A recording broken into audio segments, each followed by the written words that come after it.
Hello friends, मेरा नाम है अवनीश कुमार। मैं आज आपके लिए एक नया टॉपिक लाया हूँ जिसका नाम है क्रिया।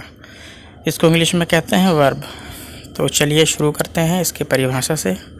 प्लीज़ वीडियो पूरी देखिएगा, सब्सक्राइब कीजिएगा और शेयर कीजिएगा, कमेंट भी कीजिएगा। तो चलिए पहले देखते हैं इसकी डेफिनेशन क्या होती है। ऐसे शब्द जो हमें किसी काम के करने या होने का बोध कराते हैं, यानी कि ऐसे शब्द जो कोई ना कोई जो है हमें हमेशा कार्य को प्रदर्शित करते हैं, यानी डूइंग वर्ड्स, इंग्लिश में कहते हैं जिसे डूइंग वर्ड्स, उन्हें हम क्या कहते हैं? क्रिया कहते हैं। और इंग्लिश में से क्या कहते हैं? वर्ब कहते हैं। तो उदाहरण के तौर पर हम देख सकते हैं कौन कौन से हमारे क्रिया के उदाहरण हैं, जैसे नाचना, सुनना, खेलना, बोलना। इसके अलावा पढ़ना भी होता है। जो हम लोग लड़ाई करते हैं वो भी एक तरह का क्रिया है। तो इस तरह के हमारे तमाम क्रिया हैं। हर समय हम कोई ना कोई क्रिया कर रहे होते हैं। तो आपको ध्यान रखना है कि क्रिया क्या होती है। उसके बाद बात आती है इनके भेदों की। तो मैंने इनके भेदों के लिए लास्ट में ट्रिक बनाया है, तो आप उन ट्रिक को समझ के याद कर लीजिएगा और वीडियो पूरी देखिएगा, तभी आपको जो है लास्ट में ट्रिक समझ में आएगी जो है। तो चलिए इनके भेदों के बारे में हम चर्चा करते हैं। इनके भेदों को जो है सबसे पहले दो कैटेगरी में डिवाइड किया गया है। तो चलिए देखते हैं कि वो दो कैटेगरी कौन कौन से हैं। तो जो क्रिया के जो भेद है हमारे, जो पहला भेद है वो है कर्म के आधार पर। कर्म का मतलब होता है वर्ब में जो हमारा भेद है वो है पहला कर्म के आधार पर। कर्म का मतलब होता है ऑब्जेक्ट, और दूसरा होता है रचना के आधार पर। रचना का मतलब होता है यूज़, यानी प्रयोग के आधार पर। कर्म के आधार पर दो है हमारे अकर्मक, सकर्मक, और रचना के आधार पर कितने हैं हमारे? 5। कौन कौन से? सामान्य क्रिया, संयुक्त क्रिया, नाम धातु क्रिया, प्रेरणार्थक क्रिया, और आखिरी है हमारा पूर्णकालिक क्रिया। तो चलिए हम लोग इनकी एक एक करके डेफिनेशन देखते हैं। पहला है हमारा अकर्मक। अकर्मक क्रिया किसे कहते हैं? जैसे शब्द से ही पता चल रहा है अकर्मक, बिना कर्म के। कर्म का मतलब मैंने बताया आपको होता है ऑब्जेक्ट। जिस क्रिया के कार्य का फल कर्ता पर पड़ता है, यानी कर्ता पर पड़ता है, कर्म पर, ऑब्जेक्ट पर नहीं पड़ता है। जैसे एग्जांपल देखते हैं। हमारा एग्जांपल है राधा सो रही है, तो राधा पर इफेक्ट पड़ रहा है सोने का। बच्चे जा रहे हैं, तो बच्चे जा रहे हैं, बच्चे पर इफेक्ट पड़ रहा है जाने का।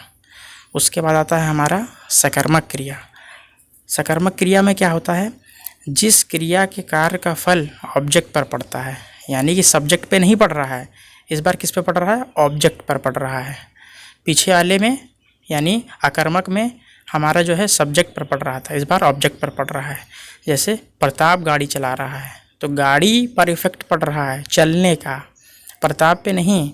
तो गाड़ी यहाँ पर क्या है? ऑब्जेक्ट है, यानी कर्म है। तो गाड़ी और समाचार पत्र क्या है? यहाँ पर ऑब्जेक्ट हैं। जैसे पिताजी समाचार पत्र पढ़ रहे हैं, तो पिताजी समाचार पत्र पढ़ रहे हैं, तो पढ़ने का इफेक्ट किस पे पड़ रहा है? समाचार पत्र पे।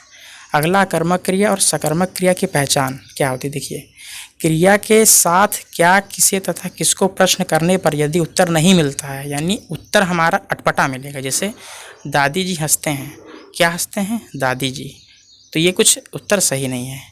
इसी तरह वाक्य में अगर इन्हीं तीनों का हम इस्तेमाल करके, यानी क्या, किसे और किसको करने पर यदि उत्तर मिल जाता है, तो वो समझ जाइएगा सकर्मक क्रिया है। जैसे वैशाली ने खिलौना खरीदा, क्या खरीदा? खिलौना खरीदा, उत्तर मिल गया, यानी कर्म हमें मिल गया। तो इस चीज़ को आप ध्यान रखिएगा कि किन किन वर्ड का हम इस्तेमाल करते हैं, क्या, किसे और किसको इस्तेमाल करते हैं। उसके बाद आता है हमारा सकर्मक क्रिया के भेद भी दो हैं। पहला है एक कर्मक, दूसरा है दो कर्मक। तो एक कर्मक में केवल एक कर्म होता है। जैसे पिताजी पत्र लिखते हैं, तो पत्र हमारा एक कर्म है। और द्विकर्मक में दो क्रिया होती है। जैसे दो कर्म होते हैं हमारे। छात्र ने अध्यापिका को कॉपी दिखाई, तो किसको कॉपी दिखाई? अध्यापिका को। और क्या दिखाई? कॉपी दिखाई। तो दो हमारे यहाँ पर कर्म हो गए, और उधर एक कर्म था हमारा। तो इन दोनों में अंतर जो है आपको समझ में आया होगा। और याद रखिए, नोट एक बात, वाक्य में क्रिया शब्द से पहले क्या शब्द लगाकर प्रश्न करने पर हमें प्रत्यक्ष कर्म की प्राप्ति हो जाती है, यानी हमें एक कर्म मिल जाएगा, और किसे और किसको शब्द लगाकर प्रश्न करने पर हमें दूसरे कर्म की प्राप्ति हो जाएगी। यानी लिविंग यानी जो सजीव होगा। जैसे कापी हमारा नॉन लिविंग था पीछे वाले उदाहरण में, और अध्यापक क्या थे, लिविंग थे। दोनों हमें कर्म की प्राप्ति हो जाती है। तो इसको आप ध्यान से समझ के याद कर लीजिएगा। किसे, क्या और किसको, ये 3 वर्ड हमारे इस्तेमाल बहुत होते हैं चेक करने के लिए। उसके बाद रचना के आधार पर 5 भेद हैं। कौन कौन से? सामान्य, संयुक्त, नाम धातु, प्रेरणार्थक और लास्ट है हमारा पूर्वकालिक। तो चलिए एक एक करके हम देखते हैं क्या होता है। पहला आता है सामान्य क्रिया। जब किसी वाक्य में एक ही क्रिया का प्रयोग हो वह सामान्य क्रिया कहलाती है। जैसे राहुल आया, पिताजी ने पत्र लिखा। तो राहुल आया, तो आया यहाँ पर एक ही क्रिया है, और पिताजी ने पत्र लिखा तो लिखना भी यहाँ पर देखो सेंटेंस में एक ही क्रिया है।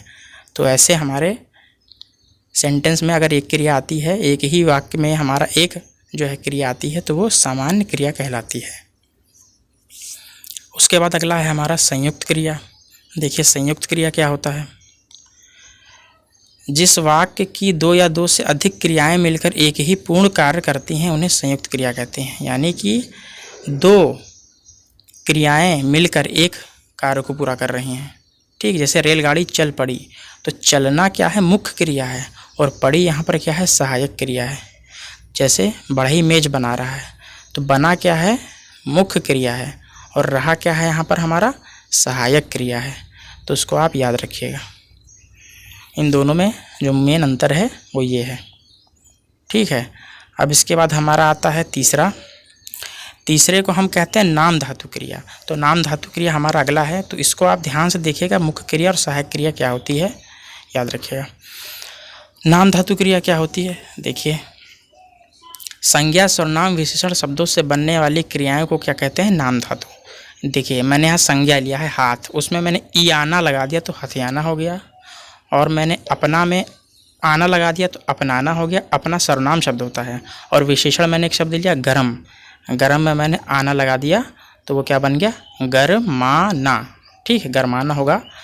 तो इस चीज़ को आप ध्यान रखिएगा। जो है यहाँ पर ना में आ की मात्रा नहीं लगी है, लेकिन वो गरमाना है। ठीक है, उसके बाद अगला है हमारा प्रेरणार्थक क्रिया। प्रेरणार्थक भी 2 तरह के होते हैं, एक होता है प्रथम प्रेरणार्थक और दूसरा है द्वितीयक प्रेरणार्थक, यानी प्राइमरी, और दूसरा है सेकेंडरी। तो प्राइमरी में क्या होता है, यानी प्रथम प्रेरणार्थक में क्या होता है, माँ बच्चे को अनार खिलाती है, जैसे उदाहरण में है, तो माँ खुद बच्चे को खिला रही है, तो प्रथम हुई ना वो, तो प्रथम प्रेरणा दे रही है वो। और इसमें पहचान ये है कि वर्ब में आना लग जाता है, जैसे पढ़ाना, चलाना, कटाना ये। और द्वितीयक में क्या होता है, दूसरे से करवाना होता है काम। नौकर माली से पत्र लिखवाता है, यानी खुद नहीं कर रहा है, लिखवा रहा है, तो इसमें वाना शब्द की पहचान होती है। तो वाना लग जाता है हमारे क्रिया के मूल रूप में। तो याद रखिएगा, चलवाना, कटवाना, लिखवाना, तो ये हमारे क्रिया का जो मूल शब्द होता है, जिसे हम धातु कहते हैं। धातु क्या होता है मैं अभी लास्ट में आपको बताऊंगा। देखिए सभी प्रेरणार्थक क्रियाएं सकर्मक होती है, याद रखिएगा।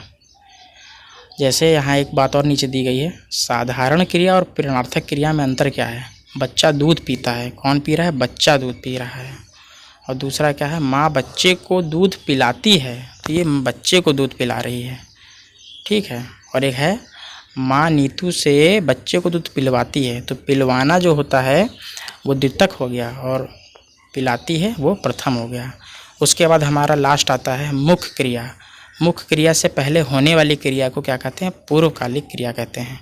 जैसे रमेश ने खेलकर टीवी देखा, तो रमेश पहले खेला फिर टीवी देखा ना, तो देखना यहाँ पर क्या है, देखना यहाँ पर क्रिया तो है ही है, लेकिन उससे पहले उसने खेला, तो वो भी एक क्रिया है। तो मुख्य क्रिया से पहले जो क्रिया लगी है वो पूर्वकालिक क्रिया है, और इसी को ही हम लोग क्या कहते हैं, पूर्वकालिक क्रिया। राम पढ़कर सोया, ये भी आप देख लीजिए।